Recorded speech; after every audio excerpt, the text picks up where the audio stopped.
Hello વિદ્યાર્થી મિત્રો, તમારું સ્વાગત કરું છું. હું લઉં છું ધોરણ 10 ગણિત અને એની અંદર પ્રકરણ નંબર 4 દ્વિઘાત સમીકરણ. પ્રકરણ નંબર 4 આપણે અગાઉ પણ કરી ગયેલા છીએ, પણ હજી એના દાખલાઓ બાકી છે. દ્વિઘાત સમીકરણ, જે સમીકરણની અંદર જે ચલ હોય, એ ચલની સામાન્ય રીતે x ચલ હોય, એની બે ઘાત હોય તો એને દ્વિઘાત સમીકરણ કહેવામાં આવે. અને એમાં આપણે પહોંચ્યા છીએ સ્વાધ્યાય 4.2.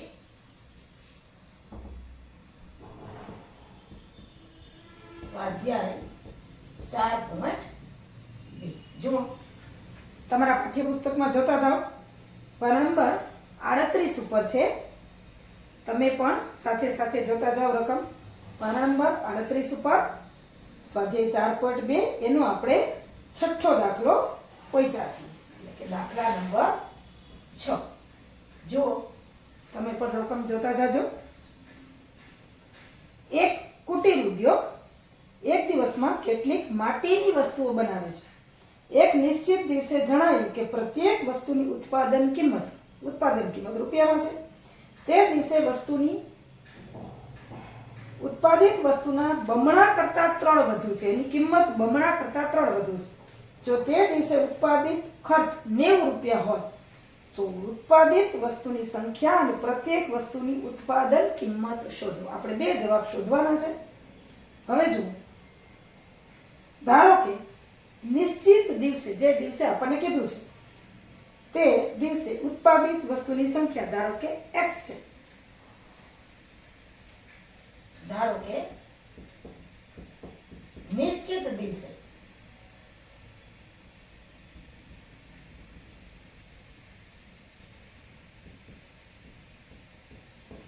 ઉત્પાદિત વસ્તુની સંખ્યા આપણે ધારીએ x છે. સંખ્યા x છે તો આપણને શું કીધું છે? એની ઉત્પાદન કિંમત કેટલી છે? જુઓ, તે દિવસે ઉત્પાદિત વસ્તુના બમણા કરતા 3 વધુ. નિશ્ચિત દિવસે એટલે કે તે દિવસે ઉત્પાદિત વસ્તુની સંખ્યા x, તો તેની ઉત્પાદન કિંમત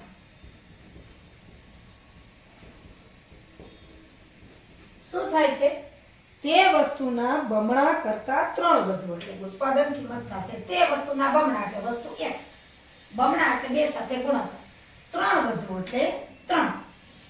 આટલા રૂપિયા થાય. બરોબર સમજો રકમ. જે વસ્તુની સંખ્યા છે એના બમણા કરતા 3 વધુ એટલે 2x + 3 થાય. અને તે વખતે ઉત્પાદિત ખર્ચ 90 રૂપિયા હોય, એટલે વસ્તુ કેટલી? તો કે x, ઉત્પાદન ખર્ચ 2x + 3, તો તે દિવસે ઉત્પાદિત ખર્ચો કેટલો હોય? જો કે જેટલી વસ્તુ હોય એને ગુણ્યા એની ઉત્પાદિત કિંમત. દાખલા તરીકે 10 રૂપિયાની તમે એક નાની એવી પેન લ્યો તો 5 પેન લ્યો તો 5 × 10 = 50. શું કામ? તો કે 5 વસ્તુની સંખ્યા અને 10 પેનની કિંમત છે. તો અહીંયા ઉત્પાદિત વસ્તુ છે એની સંખ્યા, એની કિંમત કેટલી થશે?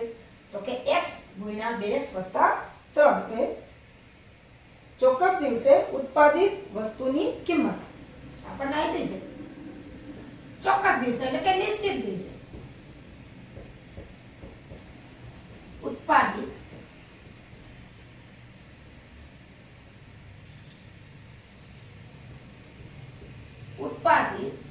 વસ્તુનો કુલ ખર્ચ અથવા તો ઉત્પાદન ખર્ચ, કુલ ખર્ચ કેટલો થાય? તો કે x 2x + 3 થાય.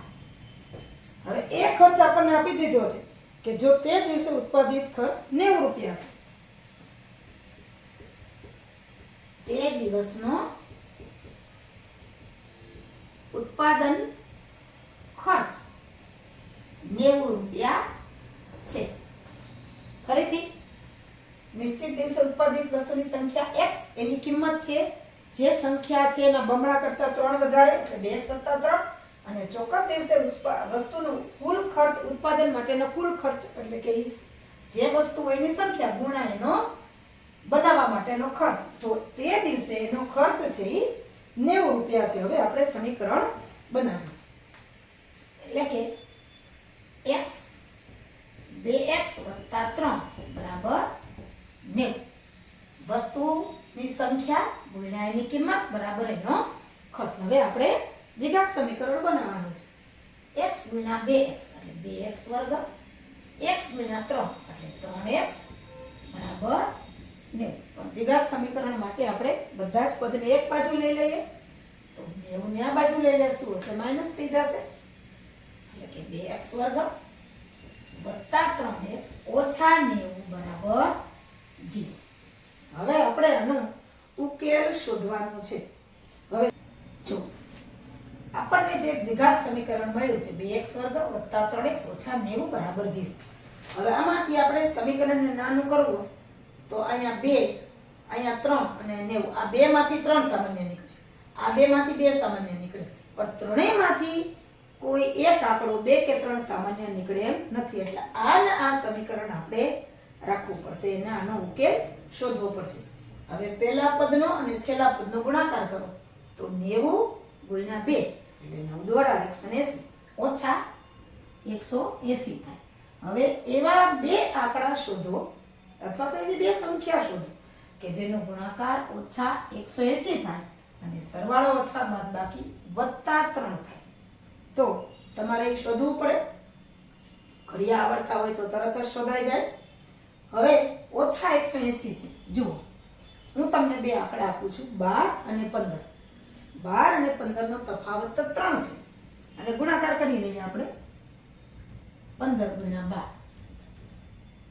15 1 5 10 ની સુઈ વધીએ 2 2 ને 3 0 8 અને 1 થઈ ગયા 180 અને 12 અને 3 નો તફાવત પણ 3 છે. હવે અહીંયા પ્લસ છે એટલે આપણે મોટી સંખ્યાને પ્લસ કરીએ એટલે ઓછા 12 વત્તા 15 એટલે એનો જવાબ આવશે વત્તા 3. એનો જે ડિફરન્સ છે એ આવશે વત્તા 3. જુઓ ગુણાકાર 12 ને માઈનસ કરવાના છે એટલે ગુણાકાર ઓછા 180 આવે અને સરવાળો છે વત્તા 3 આવે. એટલે હવે આપણે આ 3 પદ વાળું જે છે એને 4 પદમાં ફેરવી નાખીએ. ઓછા વત્તા 3 છે એના બે ભાગ પાડીએ 15 અને 12. 2x વર્ગ ઓછા 12x વત્તા 15x ઓછા 90 બરાબર 0. હવે તો આપણે જેમ કરતા હતા આ તો આપણા સાઈડમાં છે રફકા. બે પદ લઈ અને સામાન્ય કાઢી દઈએ. આમાંથી 2x સામાન્ય નીકળશે એટલે અહીંથી વધશે x અને 12 માંથી 2 નીકળ્યા એટલે 6 6 × 12 એટલે ઓછા 6. x તો નીકળી જ ગયા. ગુણાકાર કરી લે ઉપરનો પદ આવી જવું જોઈએ. 2x વર્ગ ઓછા 6 × 12x. હવે આમાંથી 15 નીકળશે પણ વત્તા અહીંથી x અને 15 6 90. હવે આનો ગુણાકાર કરી લ્યો 15 × x એટલે વત્તા 15x 15 × ઓછા 6 એટલે ઓછા 90. હવે બે માંથી સામાન્ય શું નીકળે છે તો કે x ઓછા 6 અને અહીંથી 2x વત્તા 15 બરાબર 0. હવે x ઓછા 6 બરાબર પણ 0 અને 2x વત્તા 15 બરાબર પણ 0. હવે x ને આપણે એકલો કરવાનો છે. x બરાબર ઓછા 6 છે સામે બાજુ જશે તો વત્તા અને અહીંયા જો 2x બરાબર ઓછા 15 તો અહીંયા x બરાબર 2 ગુણાકારમાં છે સામે જશે તો છેદમાં આવશે એટલે કે ઓછા 15 ના છેદમાં 2. હવે x બરાબર 6 અને x બરાબર ઓછા 15 ના છેદમાં 2. આવી રીતે આપણે x ની કિંમત શોધીએ. હવે આગળ આપણે જોઈએ. હવે આપણને કિંમત મળી છે x બરાબર 6 અને x બરાબર -15/2. હવે આપણે આગળ જુઓ, x આપણે કોને કીધો તો કે નિશ્ચિત દિવસે વસ્તુની સંખ્યા. તો સંખ્યા ક્યારેય ઋણ ન હોય, વસ્તુની સંખ્યા ક્યારેય ઋણ ન હોય, એટલે x બરાબર -15/2 શક્ય નથી, કારણ કે એ વસ્તુની સંખ્યા છે. કારણ કે લખીએ આપણે x એ ઉત્પાદિત વસ્તુની સંખ્યા છે. સંખ્યા ક્યારેય ઋણ હોય નહીં, એટલે આ શક્ય નથી. એટલે x બરાબર 6 એ ઉકેલ છે, એ સાચું છે. હવે જુઓ, તો ઉત્પાદિત વસ્તુની સંખ્યા અને પ્રત્યેક વસ્તુની ઉત્પાદન કિંમત.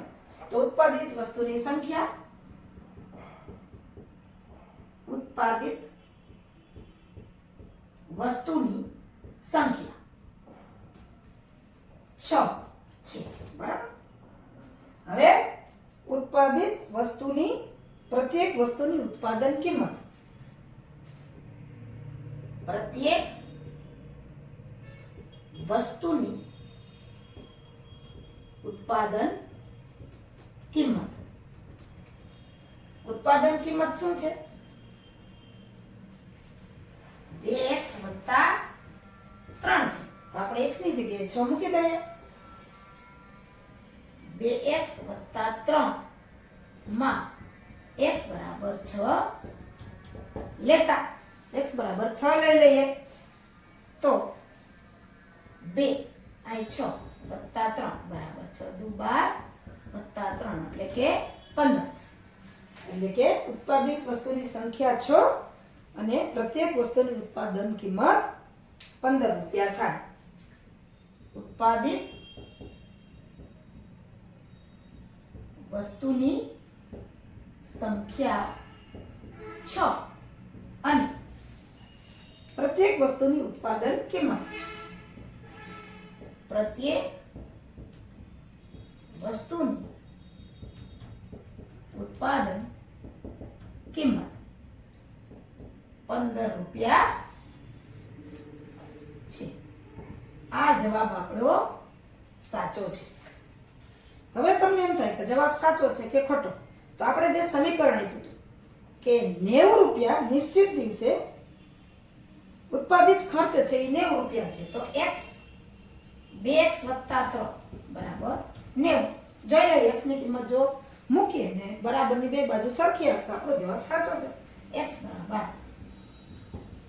બરાબર 6 લેતા 6 2 આને મોટો કામ શું કરું 6 + 3 બરાબર 90. એટલે 6 × 12 + 3 બરાબર 90. 6 12 ને 3 15 બરાબર 90. એટલે 15 6 90 બરાબર 90. એટલે આપણો જવાબ સાચો છે. એટલે ઓકે,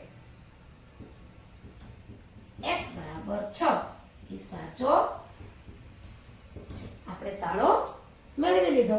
આ રીતે તાળો મેળવી લ્યો તો તમને ત્યારે ખ્યાલ આવી જાય કે જવાબ સાચો છે કે ખોટો. હવે આપણે આ 4.2 જે સ્વાધ્યાય છે અહીંયા પૂરું થાય છે.